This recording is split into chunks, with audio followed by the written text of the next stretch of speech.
Intro. Hey moviegoers, and welcome to Moviegoer. I'm Max Forrest. I'm Paul Ogie, and today we'll be talking about Eternal Sunshine of the Spotless Mind.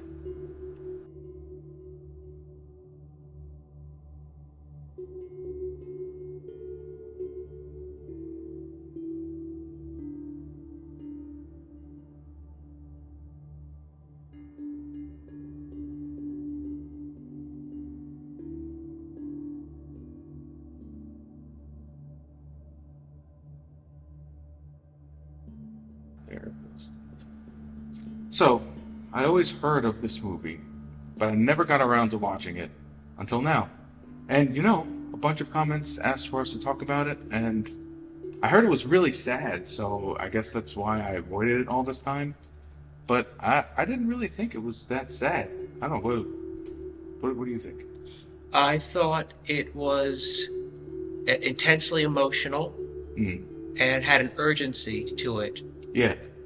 but sad, melancholic, Yeah. but not sad. Yeah. No, that's what I thought. I guess I was just blown away by the creativity. And man, those memory erasing sequences were really effective and well done. Such simple effects can go a long way if executed properly.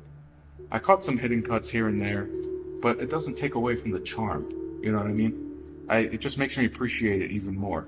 And it's obvious this didn't have a huge budget, so I was just amazed by how clever the set design was and the transitions and the camera work. It was really simple, but that's all it needs, It gives it this documentary feel. Whenever an interesting transition or set design effect happened, it made it feel so much more real, and you can tell that it was practical.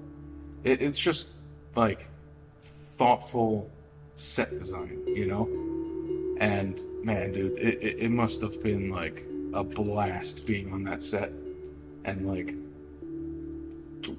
working out the timing of the lights, those light gags, and the switching the set as they're moving. Man, that must have been a blast, dude.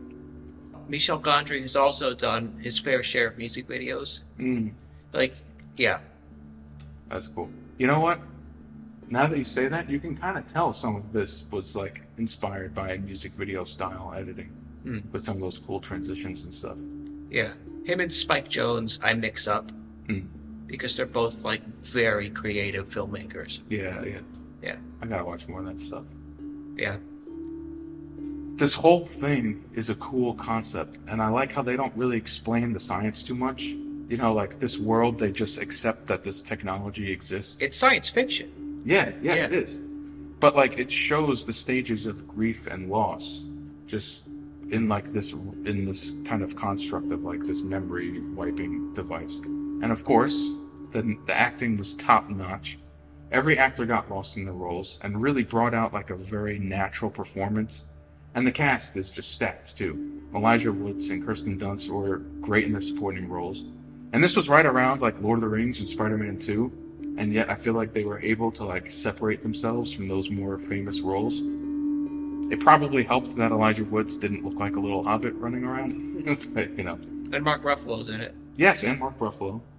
But of course, our two main leads killed it. And Jim Carrey, I really believed him in this serious role.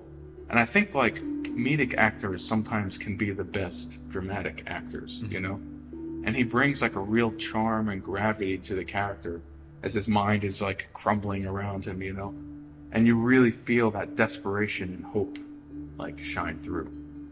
Comedic actors in dramatic roles, what are some other...